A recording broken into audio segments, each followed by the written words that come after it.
thing here. And we're live. Welcome, welcome, welcome to Black Power Media. And we are so glad to be you're joining us this evening. My name is Inez Barron, and I'm here with my co-host, my husband, the bold, the outspoken, the one and only, indomitable, unbought, unbossed, Charles Barron, my wife of 42 years, bold, beautiful, brilliant. And we're going to have a very special program today. We want to do an analysis of the historic election, mayoral election that took place in New York City, reverberated all over the country and in other parts of the world, because it's possibly, highly, that we have a socialist mayor in New York City. So we want to break it down from a Black radical perspective, and we'll be getting into some of that as we go forth with our introduction. You are listening to Operation Power, a voice for Black radical politics and revolutionary change. And we're so glad that you've joined us. We're one of the newer programs here on Black Power Media, and we're here to bring our perspective. We're here to share with you some of the things that we have experienced, the interpretations that we have based on what our experiences have been in New York City Council and in the New York State Assembly. We've both had the privilege and the honor and the responsibility of serving in both those bodies. So we're so pleased to be here with you. And we're going to greet you in the words of so many of our brothers and sisters from the diaspora. And those words would be Jambo, which means hello, Akwaba, which means welcome, Namaste, Hola, Karibu, Aloha, and Alafia, all words of greeting across the diaspora where our people are found. And we just wanted to let you know that you're so welcome to be here with this program on us. We're going to start with the libation, because in our tradition, we believe that it's important to bring the ancestors and their knowledge and their experience and their blessings on what it is that we do. So we're going to ask our technician, Kiru Churu, if he would give us that libation video. For African people, nothing important happens without a libation. And so for this very important presentation, we begin by the pouring of libation. We pour libation first to our first ancestor, to that hidden one who, though hidden, manifests in all things as all things, that God-goddess idea in the universe by any and all names. To our first ancestor, we pour libation. Ashe. Ashe. We pour libation too to our ancestors because they were the first people on this planet, mothers and fathers of all mankind, flashpoint of the human family. To those ancestors, we pour libation. Ashe. Ashe. Pour libation too to our ancestors because they were the ones who first gave birth to the idea of civilization, knew we would need a form of governance, and they nurtured that idea along the Nile until it reached its zenith in Kemet. There they built these gigantic monuments as evidence of that great civilization, and they carved instructions on the walls of temples and tombs for us, so we would never forget. To those ancestors, we pour libation. Ashe. Ashe. Pour libation too to our ancestors because over time they put together all the tenets of civilization, and they took those ideas and left the continent. They were the people of the first Exodus. They left Africa and went all over the world and peopled the world. To those ancestors, we pour libation. Ashe. We pour libation too to our ancestors because they did not sit on their laurels. They continued to improve, continued to evolve, and at each point of evolution, they again would leave the continent and settle and resettle the planet. They met themselves coming and going. To those ancestors, we pour libation. Ashe. Pour libation too to those ancestors because over time, they found themselves the object of a forced exodus when they were kidnapped, shackled, cargoed, shipped out of Africa and enslaved in diasporas around the world. To those ancestors, we pour libation. Ashe. Pour libation too to the ancestors left at home, the very young, the aged, the infirm, left to reinvent themselves, depleted of us, human resources. But they were enjoined by us in the diasporas, both objects of a global myopia that ruptured the soul of a people as it ravaged a continent. To those ancestors, we pour libation. Ashe. Pour a libation too to those ancestors, because over time they began to remember who and what they were. Because no matter where they had been dropped off, they still retained bits and pieces of who and what they were. They retained that African core that described them. They began to remember bits and pieces of a song. They began to remember lines from a rhythm. They began to remember dances that they did in ancient times. They began to remember those ancient drum beats that they now beat out on bare skin. And so to those ancestors, we pour libation. I shave. Pour libation too to them, because they then began to teach each other. They began to resurrect and reconstruct that history and that culture. They became the new Africans wherever they were. They became the new teachers, preachers, archaeologists, the new singers, dancers, the new drummers, the new Jaliyah. They reconstructed that history and our culture and became new Africans everywhere. So to those ancestors, we pour libation. I shave. Pour libation to those ancestors, because they are the ones who pass that information on to us. And so we pour libation to those of you who will watch this presentation. Those of you who are the recipients of that pieced together history, of that reconstructed culture. To you, we pour libation. I shave. Pour libation too to our children and those yet to be born. For they are the ones that you must teach. And you can only teach if you know the history. So to you who are learning the history and are passing on that history, and to our children who are learning that history and will pass that history on to all eternity, but they will call your name in all eternity. To our children, we pour libation. Ashe. Ashe. Ashe. Ashe. Ashe. Thank you so much, Keru. We believe that our ancestors are an important part of our culture and all that we do. And that's why we wanted to include that video in our presentation. Once again, you're listening to Operation Power. And we want to make sure that you have an understanding of who and what we are. So we have another video that we're going to present, which gives you a part of our history, a part of our ideology, and shares with you what it is that we're trying to achieve in Operation Power. So once again, we're going to call on our technician, Kiru Jikchuru, if you would be so kind.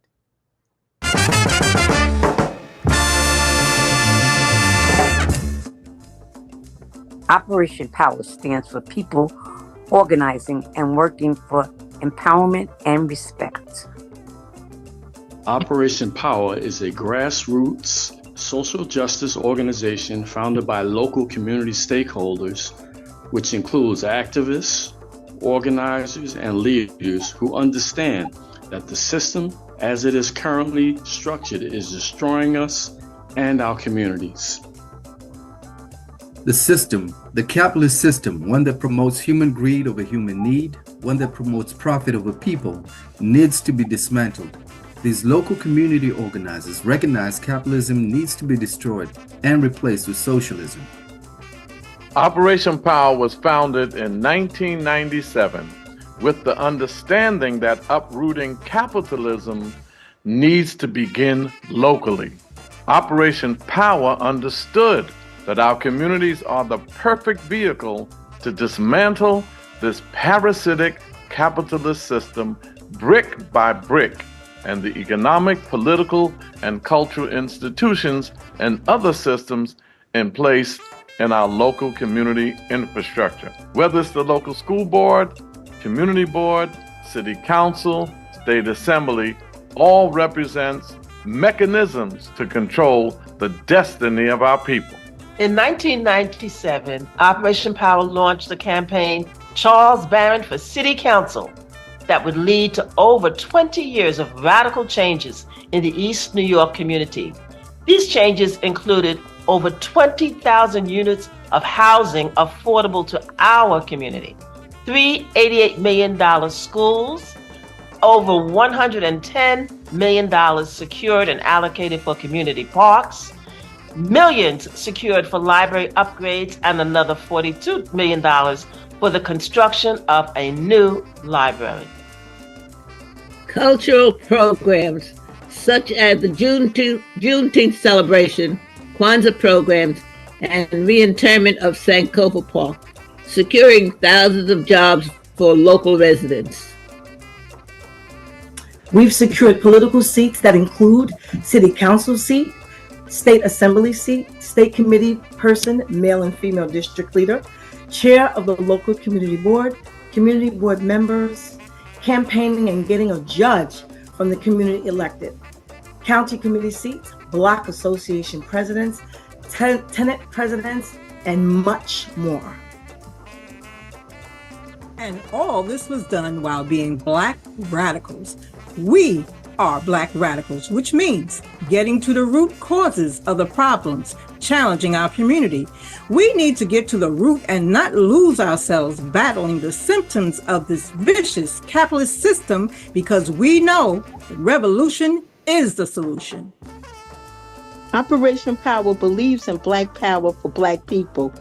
Black power is still needed and still relevant. Operation Power believes that Black radicalism is the only position we can afford to take. Getting to the root of our problem for revolutionary change. Operation Power believes in community control for Black people as the only way to get to self-determination and liberation. Operation Power believes that we need to move to a more socialist system, a communal system that doesn't suffocate but liberates. With these beliefs, we take collective action for our self-determination and liberation by being a part of Operation Power. Welcome to Liberation Saturday.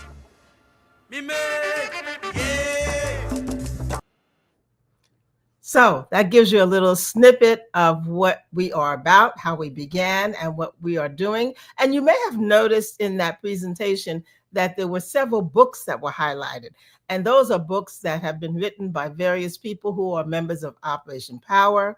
The first book that you saw was Speaking Truth to Power, and was written by none other than Charles Barron. We encourage you to go online at Barnes & Noble, where you'll be able to purchase that book. And the next book you saw was It's Not You, It's Capitalism, which is a really great treatise on the examination of capitalism. And that book was written by Malika Jabali. And the third book that you saw was Black Rising, a novel written by Kevin Barron. Wow. Yes, very powerful. It's a page turner. If you start it, you're not going to put it down till you finish. So we encourage you to look into those books, Speaking Truth to Power, It's Not You, It's Capitalism, and Black Rising. We're going to be starting our program this evening. We're excited. Yes. This past Tuesday was the election, the primary for mayor and other city positions and other judges. But the big blow up was the candidates that emerged as the forerunner and the expected candidate to be representing the Democratic primary in the general election. Well, you've been hearing about it all over the country. So let me just say off the top, this is a Black radical revolutionary perspective on the local election for mayor in New York City. We have to say straight up, our strategies and tactics are different than the Democratic Party, are different than the Working Families Party in New York, are different than the Democratic Socialists of America in New York. So our perspective would be very different. Right now, everybody's saying, wow, they shook up the Democratic Party, the Democratic Socialists of America. And we know both of them. I served in the state assembly when Andrew Cuomo was governor and Zoran Mamdani was an assembly member. We worked together, and right off the top, he was the most progressive candidate in the race, no doubt, that his issues were closer to ours than anyone else's. And we're glad that the Democratic Party is shook up. But I want to remind you of this. AOC, Alexandria Ocasio, she shook up the whole political establishment. So did Bernie Sanders. He ran and put socialism on the map for white people in America. And when they got in, they passed budgets that still were supporting the genocide in Palestine They supported budgets that allowed for $800 billion to be passed through the Pentagon. They passed budgets that, without arguments, and then told us as they passed these budgets, because that's how you can tell whether someone's really radical, progressive, taking on the system, is when they do two things. One, when they don't vote for budgets that support imperialist wars abroad or support the exploitation of domestic colonial capitalism internally here in America. And when they don't vote for development projects that gentrify our neighborhoods. So the rhetoric is irrelevant if your practice, once you get in, contradicts what you're supposed to be about. So our perspective is going to be very different from everybody that might be dancing and happy that a socialist got elected. Oh, we're glad Cuomo lost. And Mayor Adams should not be an option. And we're going to introduce you to some of the other candidates, and you'll see why they shouldn't even be an option. So we're kind of glad that Zoran won, but we have to remain Black radicals and say, what does that mean for Black folk? What does that mean for Harlem and Bedford-Stuyvesant? What does that mean for my beloved East New York? What does it mean for the homelessness in our community that's more than in any other communities? What does it mean when we have a poverty level of 30 and 40% a double-digit unemployment? What does it mean when we have police officers off the hook? The police street crime unit was brought back to the streets. The racist cracker unit was brought back to the streets by a Black mayor, Mayor Adams. And what does it mean when we have retirees who they don't want to respect and pay their health care properly after they did all of that work? So these are some of the issues. What does it mean for reparations? What does it mean for the freedom of political prisoners? What does it mean if you become a little shaky now that you're in because you don't want the Jewish community to go against you, or you don't want to form relationships with some who may not have a great relationship with the Jewish community? We are Black radicals, unapologetically Black radicals. We are taking on Israel. It is a terrorist state. We're taking on the Democratic Party, even though we registered as Democrats and ran in Democratic primaries. We are no part of the Democratic Party. We are using them the way they used us to get our votes and then take us for granted after they got in. Well, we know 95% of my community is Democrats. Well, I know this, that 90% of our community is Black and brown, Black and Latino. And I know this also, that after 21 years in the state legislature and the city council, the both of us, our community is still 90% Black and brown. We have not been gentrified. We have stopped Walmart from coming in. We have made sure that we joined the Jericho movement, and we got 3 political prisoners freed: Jalil Montecalm, Herman Bell, and Seth Hayes, Black Liberation Army members. I don't know if Zoran would do that, but we do know that we did. And we got the first reparations bill passed in the state of New York. So when we look at candidates, we look at it from a Black radical perspective. What are they going to do for Black people? And here's what I want you to pay attention to. Beware of those, because Barack Obama did this. Beware of those who say, I don't have to mention Black. I'm mentioning health care for all, universal. I don't have to mention Black poverty. I'm going to fight for everybody. We get lost in that universal perspective on helping the human race. Well, the human race isn't equitably oppressed like the Black race, or like the indigenous people who are still on concentration camps that they call reservations. What are we going to do for them? I mean, it's a shame, a disgrace that the richest country in the world has Native American reservations, have Black economically oppressed and brown economically oppressed communities in the richest country in the world.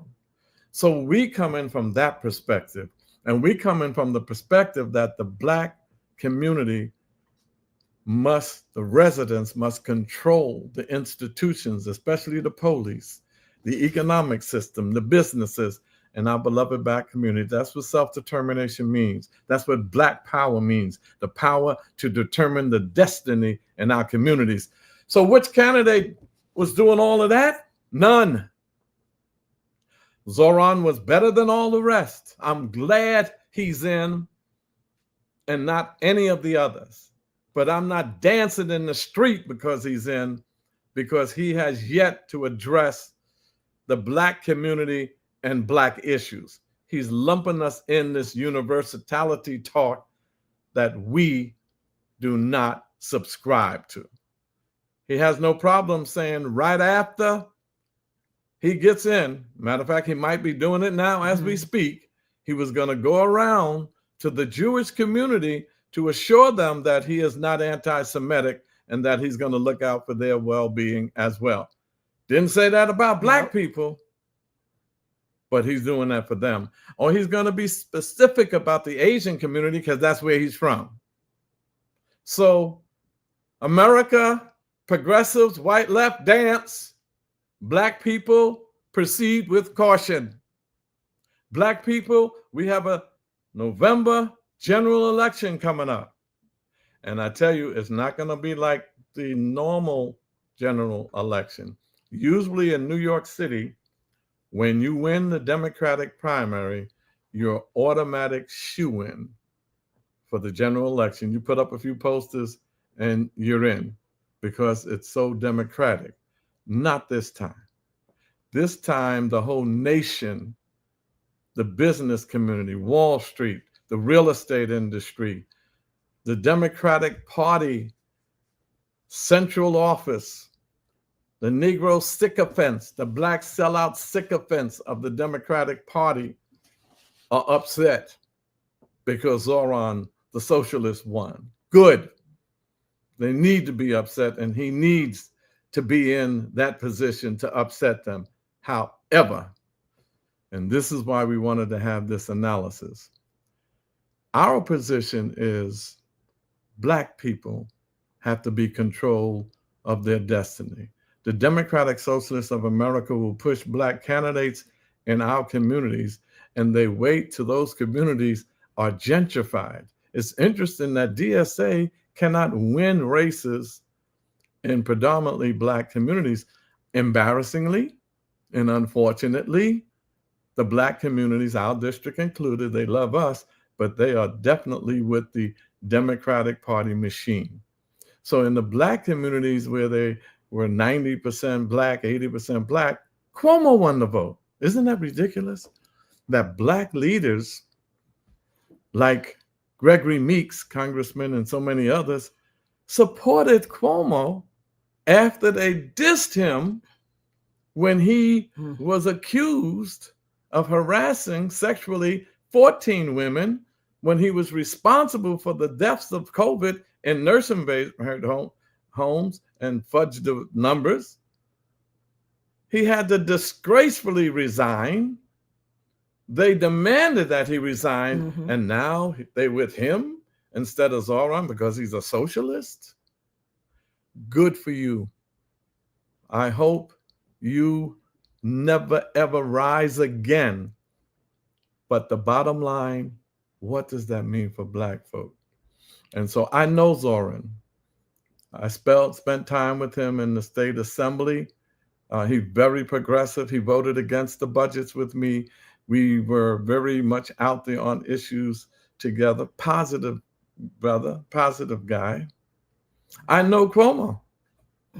I've fought him all my years in the state assembly. Matter of fact, I'm going to show you a little clip of what I did with Cuomo when he was about to deliver his State of the State address. This address is like the State of the Union. He had 2,000 people there, his own handpicked people. And I was there because I was a member of the state assembly. And I got up and told him, you're a hypocrite because you didn't tax the rich. You're a hypocrite because you didn't pay the campaign for fiscal equity money that you owed our schools for the racist response to the budget for our schools, $6 billion, and you cut the program of the homeless. We were given subsidies, rent subsidies for the homeless to get permanent housing. So, K-Rool, you can play the clip when I challenged the governor.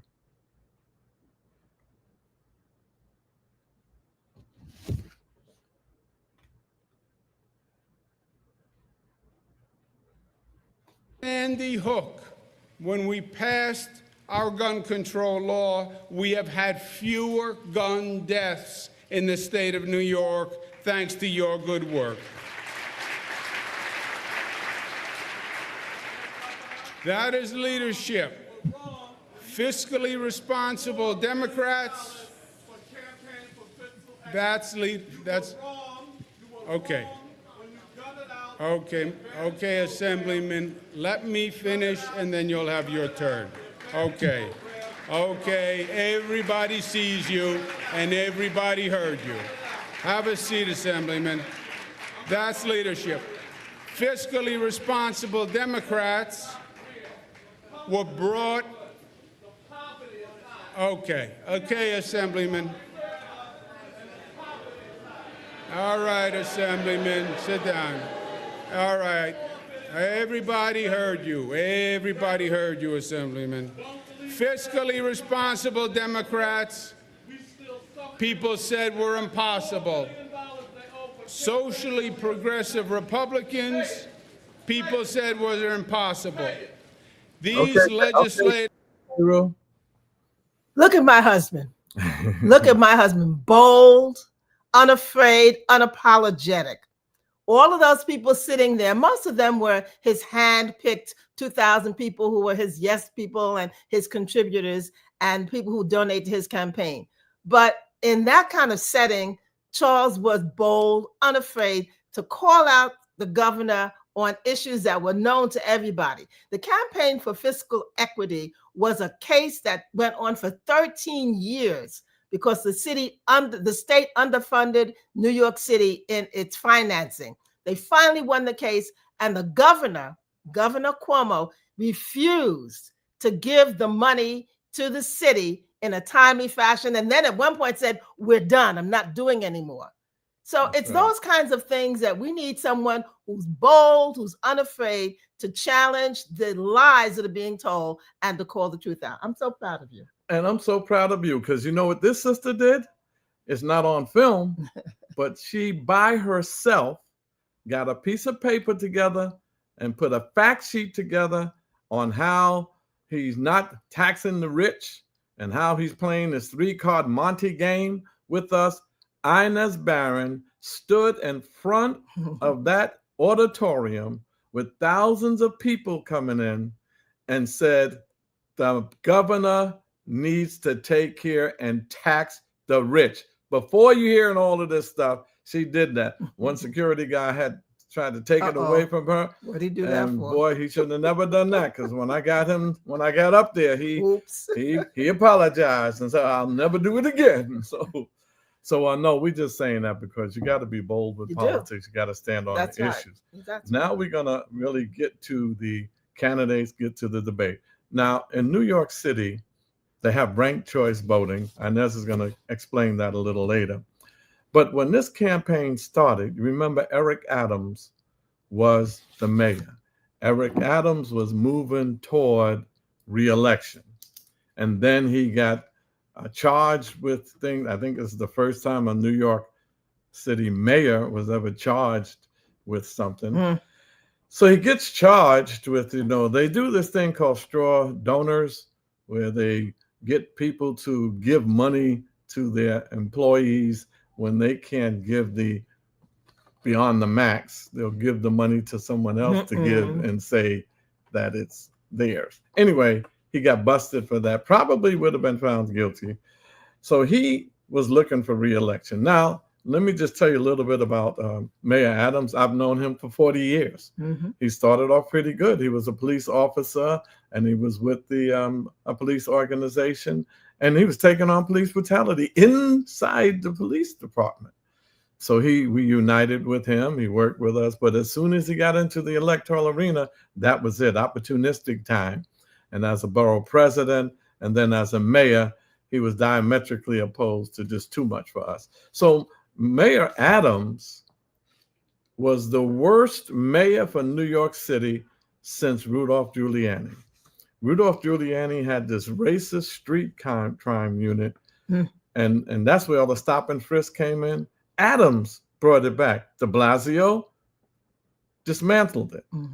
Adams brought it back. We have solitary confinement in our prisons, the most inhumane form of incarceration there is. The United Nations, everybody condemned it as too inhumane. De Blasio cut it out. Adams brought it back. We had a thing called no cash bail. We said, why should all of those brothers and sisters be on Rikers Island for minor non-violent offenses, taking a backsack, petty larceny, petty crimes, loitering, petty stuff. But you got $1,000 bail, $3,000 bail, no speedy trials. So you are in a pretrial detainee, and now you have to wait a year for a trial for such a minor offense? No cash bail. We said release them on your own recognizance. Not Mayor Adams. He was against that. And he was against us using the money in the city council to fund more social programs. We had a surplus in the budget, $110 to $116 billion budget. There was a surplus, and he cut city agencies. He cut $400 million plus from the Department of Education, as the police department got $11 billion. And that was their expense money. They also got another $2.6 billion for capital projects to build more precincts. So now listen to this, y'all. When y'all hear defund the police, nobody's talking about not funding any police and shutting down police departments. You know what the fund the police was? I supported it. Zoran supported it. And we did it in New York under de Blasio. We transferred $500 million from the capital budget of the police department. So they didn't build more precincts, but we built more youth centers. That money is allocated now for the youth centers. That's defunding the police, transferring some of that money from a bloated overtime budget. That's why they bust you all the time, so they can get overtime and make twice their salary. A bloated overtime budget and $11 billion bloated police budget. This is Eric Adams. He was a disgrace policy-wise. He supported Wall Street. He supported developers. The City of Yes is a development program that supports developers. It should be the City of No. So this is why Eric Adams should not be an option for us. And lastly and worstly, if that's a word, he sucked up to Donald Trump so he can have his charges dropped. And now ICE is running amok in New York City. And Adams is not going to mess with that because he don't want to mess with Trump. So that's Eric Adams. So now we're going to get to the campaign itself and introduce you to some of the candidates. Now, remember, New York City is a city of 8 million people. 2 million are African or people of African descent, Black. Another 2.34 million are Latino, and another million Asian. 62% of New York City is Black, Latino, and Asian. Whites are minorities. When I ran for mayor, they said, how are you going to get the white vote? I said, you mean the minority vote? They said, no, white vote. I said, yeah, that's the minority vote. I don't need them.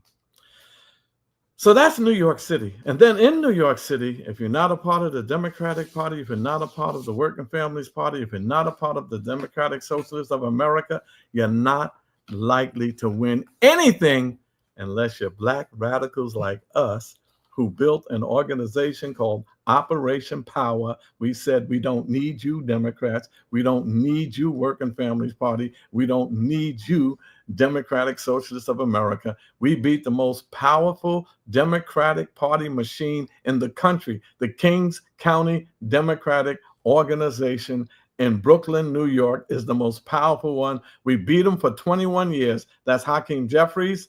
That's Mayor Adams. That's Letitia James, the Attorney General. That's millions of dollars in lawyers trying to knock you off the ballot. We whipped them.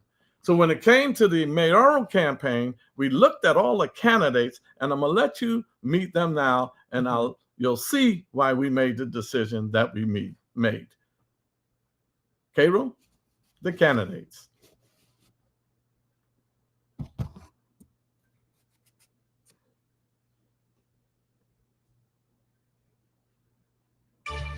Good evening. Welcome to the final Democratic primary debate in the race for mayor of New York City.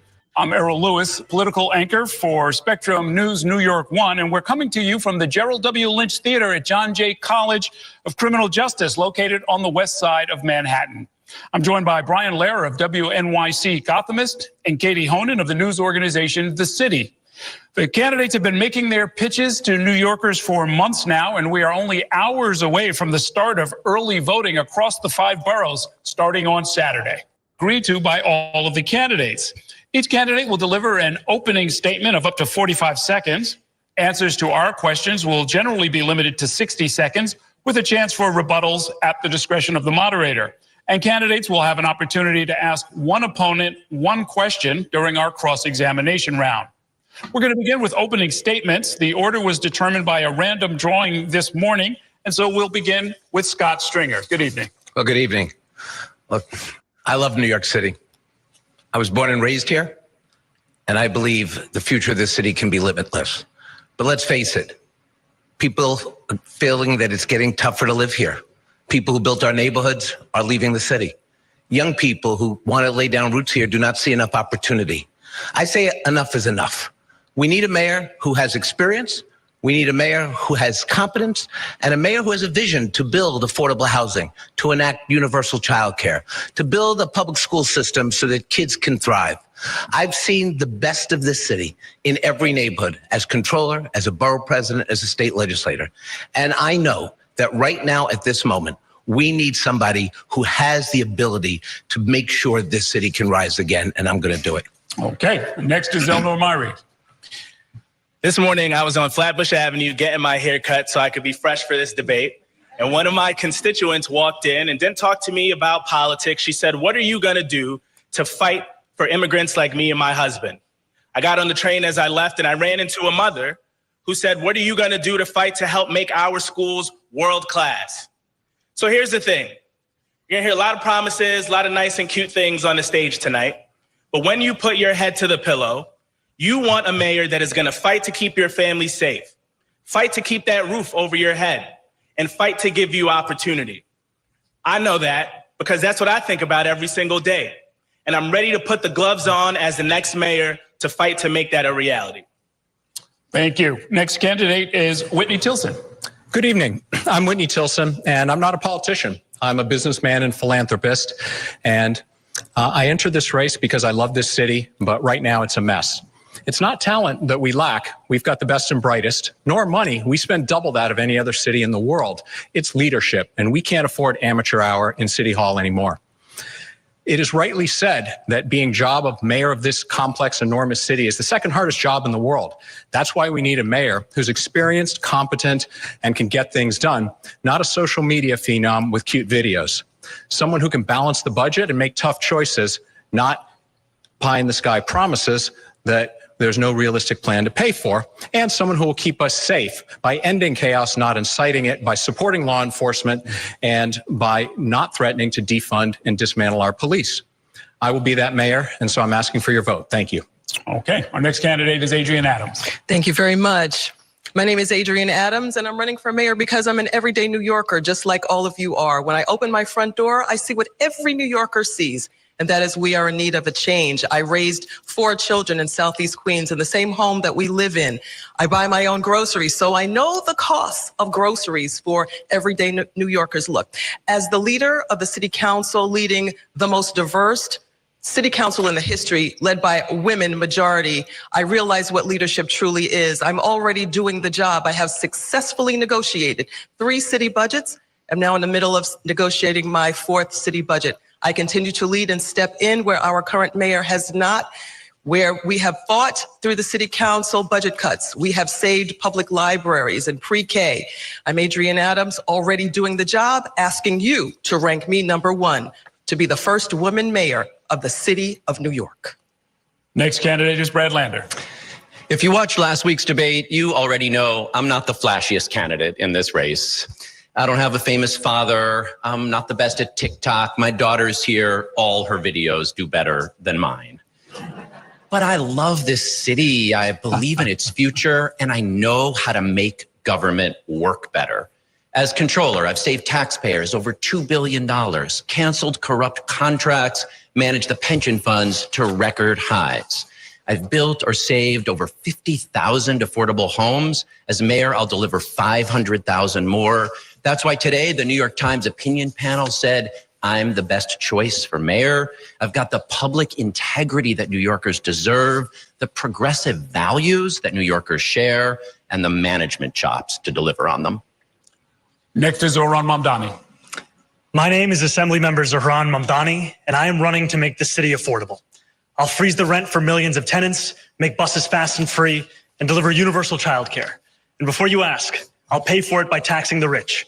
The same billionaires who put Donald Trump back in the White House, the same ones who are funding Andrew Cuomo's campaign. Like many New Yorkers, I wasn't born in this country, but I grew up in this city, and it's one that we're in danger of losing. We're under attack from authoritarianism from the outside and an affordability crisis from the inside. Yet if you turned on your television 20 years ago, you'd have heard the same tired, failed policies you'll hear from politicians tonight. It's time for a new generation of leadership. And that's exactly what my campaign is building.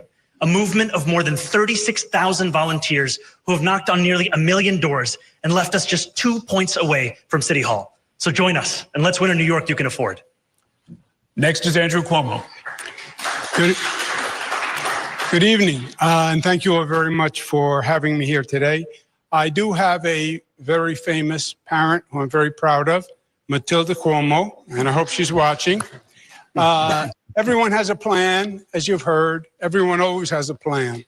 That's always the way. But the question for tonight is, who has the ability to get the job done? That's really the question. Who can build housing? I built housing across the nation as HUD secretary. I built LaGuardia Airport, Kosciuszko Bridge, 2nd Avenue Subway, and more. Who can do public safety? While my colleagues were defunding the police, I was adding more police. Who can manage the city? I manage the state that has double the budget of New York City. And who can take on Donald Trump? That is the big question. And he sent troops into cities all across this country, but he never sent them into New York when I was there, and he never will when I am mayor. A job looks easy when you haven't done it. Experience matters. I will get the job done. I will work for you 24. So those were the major candidates that were in the final debate. As Charles has said, in New York City, we have what's called ranked choice voting. It's also referred to as instant runoff. In many elections, whoever has the the majority of votes is going to win. The plurality of votes is going to win. In New York City, they have decided that you have to get 50% of the vote, of the ballots, 50% plus one. 50% of the voters plus one. On primary night, they discovered that Mamdani had 44% and calculated that Cuomo had 36%. Cuomo conceded because even though it's numerically possible that he might be able to get to the 50%, it's not believable that all the other candidates who were below him would all have their votes go to Cuomo. So he has conceded. The way the ranked choice voting works is whoever's at the bottom, that person is eliminated.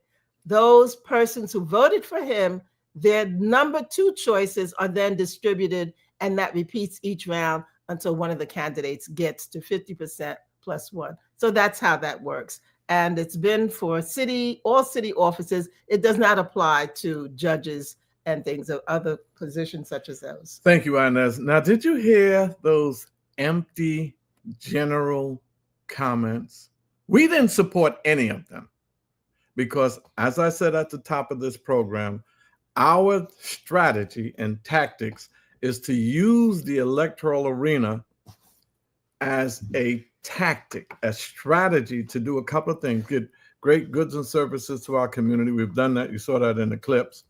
And to raise revolutionary awareness of why the entire capitalist system must be dismantled. We need a radical, revolutionary, systemic change in America. We have to fight against imperialist wars abroad, and we have to fight against the domestic colonial capitalist system here in America. And our communities are domestic colonies. Zoran can't free us from that. Neither could DSA, neither could the Working Families Party, neither could the Democratic Party, never, and nor do they want to. So we didn't support anybody in the race. We told our people that we are going to focus on city council seats and state assembly seats across this country. We are part of the National Black Radical Political Congress. We've had 3 sessions already. One in Pittsburgh, where 10 different states were represented at that one, and another 12 states were represented in Maryland. And then we had one online, another 10 states were represented, and we're going to have another one this year in Philadelphia. That's what we after. So when people say, aren't you going to go with Zoran? He's a socialist like you. Not like me. He is a socialist, but not like me. Look at Ocasio and Bernie Sanders did. Some socialists supporting Biden and Kamala Harris, socialists. And right already we're concerned about Zoran because he said, I'm going to run around and meet with the Jewish community before he said that even for the Black community. So progressive is an interesting word that's used rather loosely. I don't even know what it means anymore. So that's why we say we're radicals and we're revolutionaries, getting to the root causes of the problem. Now, Zoran is going to have a challenge from Mayor Adams in the November election. Cuomo is trying to decide whether or not he's going to run on an independent line too. The business community is having a fit. They don't want a socialist. The Democratic Party doesn't want a socialist. Wall Street doesn't want a socialist. Real estate industry doesn't want a socialist. So in that sense, we're glad Zoran is upsetting them. But for Black people, we got to get our act together. Nobody's going to liberate us but us. We got to look at the Sahel revolution in Africa and how they're rising up in Burkina Faso and Mali and Niger. We got to connect with the BRICS group that's rising up to go against the International Monetary Fund. The American empire is declining. We got to make those international connections. And locally, let's go across the country. There is a vacuum. Everybody's filling that vacuum but us. That's why the Democratic Socialists of America have won several seats in New York, because they fill in a vacuum. People are sick of the Democratic Party. But listen, it's a challenge when you have these Black moderate sellouts like Hakeem Jeffries and Greg Meeks. So when you have a white socialist candidate versus that, which way do you go? When you have a Indian socialist candidate going against Black candidates in that race. You saw Adrienne Adams. She was the speaker. I served under her. She's Wall Street. So what are you going to do, Wall Street or Zoran? I'll take Zoran any day over that. But that doesn't mean Zoran gets left off the hook. That don't mean Zoran is going to prioritize us. And he showed that he's not going to prioritize us. Now, I'm sure eventually some Black groups are going to meet with him. And he's going to, give in to some things because he's that kind of guy. He just might do that. But when they get to govern and when they start going over these budgets, I've seen Democratic Socialist candidates cave in and become politicians. Political pragmatism over their political principles and style over substance. We don't want style. We want substance. We don't want rhetoric. We want real substance. So we wanted to bring this to you to let you know what you should do when you're in the arena of the electoral politics. You don't have to go to the lesser of two evils. You don't have to run behind socialist candidates who are from DSA or any other white socialist organization that's not going to prioritize the Black agenda and the Black community. So we're saying he's the best out of all of them, but that's not enough if you're not openly saying, I'm for reparations, I'm for freeing political prisoners, I'm going to reduce poverty in the Black community, especially because they're some of the most impoverished, that I'm going to make sure deed theft is not going on, redlining is not going on, predatory lending in the Black community stops. I'm going to make sure these police officers in the Black community gets prosecuted if they mess with us. I'm going to dismantle the street crime unit. I'm going to take down solitary confinement. I'm going to end it in the prison. We don't hear all of that.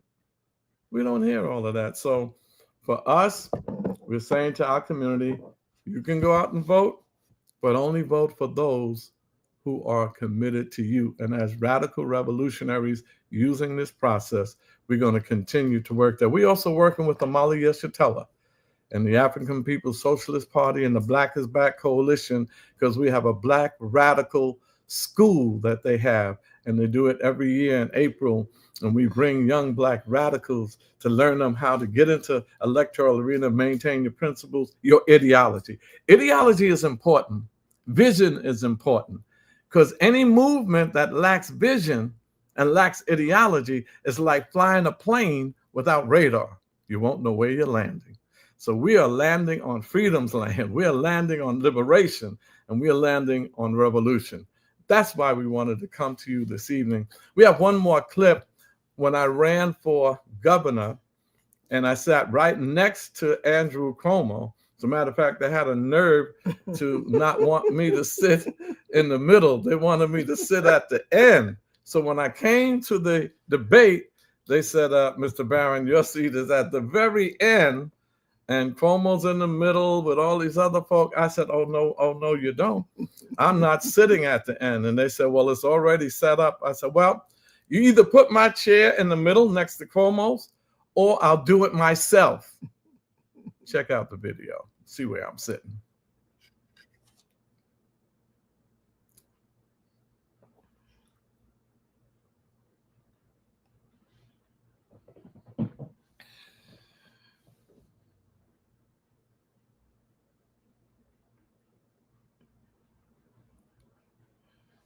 Is facing an $8.2 billion deficit in the next fiscal year. And according to census data, there's well over $13,000 of state debt for every man, woman, and child in New York. Name 3 or 4 specific state programs that you would cut and how you would minimize the impact of those cuts on ordinary people. Candidates, you'll have 90 seconds each for this question. And then after everyone's spoken, you'll have 30 seconds of rebuttal. Barron, a minute and a half for you as well. Well, first, I'd like to say that there should have been a Latino person, an indigenous person, and an Asian person asking questions too, because this is a diversified state. I don't accept the premise of your question. I don't think we should cut. We already cut to the bone. How about a progressive taxation? There are those in this state that are making millions of dollars. I would propose a progressive taxation package. If you're making $300,000 to $500,000, 1.5%. If you're making $500,000 to $1 million, 2.5%. If you're making $1 million to $5 million, 3.5%. And if you're making $10 million or more, you should pay more. We're already cut to the bones. It's time for us to get the wealthy, and they make up less than 1% of this population. Andrew Cuomo and Palladino, not only are they going to cut your programs and your vital services, they're also going to cut union pensions. They're also going to cut money from health care for unions. They're going to freeze union wages, because it's easy to be a political bully and take it out on the poor, struggling working class families and unions. How about taking it out on the rich? They have more, they should pay more. They don't have the courage to do that. We have to get rid of political cowardice and those who are controlled by corporate interests. It's time for us to say to the hard working class families in this state that when you retire, We're going to protect your pension. Okay, When thanks you're for your time, working, Mr. you're Barron. going to get a living wage. Mr. I would not Hawkins, cut minute and a free half for you, programs. sir. This question, candidates, we're offering you another 30 Thank you. Thank you, Kara. seconds. So see how prophetic Charles was in 2010? Because I know that you remember that it was Governor Cuomo who instituted Tier 6 for the pension for state workers. Don't forget, there are the signs that are around us all the time, and we've got to be able to read the signs. So that was 20 years before it happened that it actually happened. So remember all of those things that were said. And the other thing that I want us to remember is Mandami is using the term affordable. They throw that word around all the time without any parameters or specifics. They call it affordable if it's 80% of the AMI, which means you got to be making $93,000. Let's not be distracted. Let's be clear that these are phrases that have not been refined and defined according to what it is for our poor communities. That's correct. So we say to Zoran Mamdani that we had a great relationship, but this is not a personal thing. This is about the liberation of Black people as far as we're concerned. And we have Joyce Scott Brayboy who says this, time to get it right. She's talking to Zoran. Where's the answers for our Black agenda? Where's his alliance with Black folks on the poverty programs of the 60s being revived so we can rebuild our economy in the hoods like East New York? This is from Joyce Scott Brayboy. And we have a lot of comments, but we're running short on time. So we just wanted to be able to bring this analysis to you. And we're going to continue to build our Black radical movement across the country. And we're going to try to get people to realize that you don't have to settle for lesser to evils. You don't have to follow behind so-called white progressives, that there is a way that we can say, unless you come to us straight, honest, sincerity all the way to us, you will not get our vote. We only should give our votes to those who openly specify specificity that I am for Blacks being empowered, for Black people having poverty, anti-poverty programs. I am going to go around the Black community just like I pledged to go around the Jewish community. And I'm going to look at Africa the same way that you're supporting Palestinians in the Middle East. We need to know, what is your position on all the oppression in Africa? I've never heard him say anything about it. So this is not an anti-Zoran talk analysis here. This is a pro-Black analysis. This is a pro-Black radical analysis, and saying whether it's Zoran, a Democratic socialist, or whether it's some of them sellout Negroes in the Democratic Party, we are not going to give our votes to anyone who doesn't prioritize us just like they do others. Inez? Thank you so much. We hope that you've been part of the program. We've seen a lot of comments in the chat.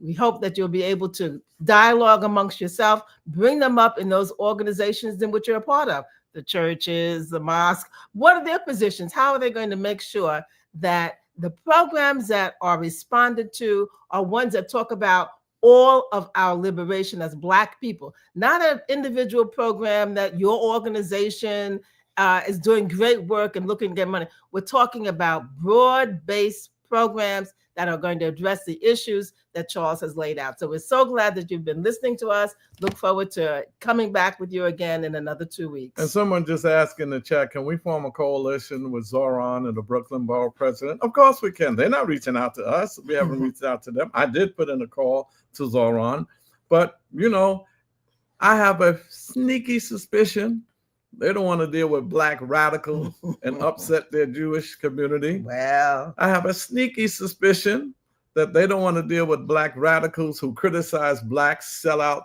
sycophant, neo-colonial puppets in the Democratic Party. They probably want to unite these folk. We are open for meetings with any and everyone.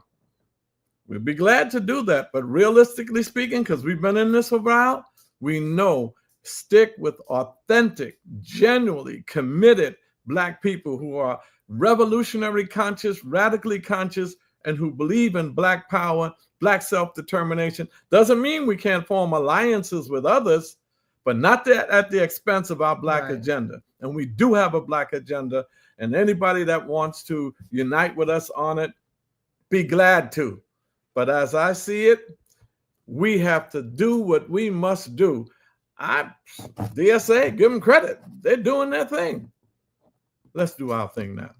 And then we can form alliances with others, but not at the expense of our beloved Black people. Straight ahead. Straight ahead.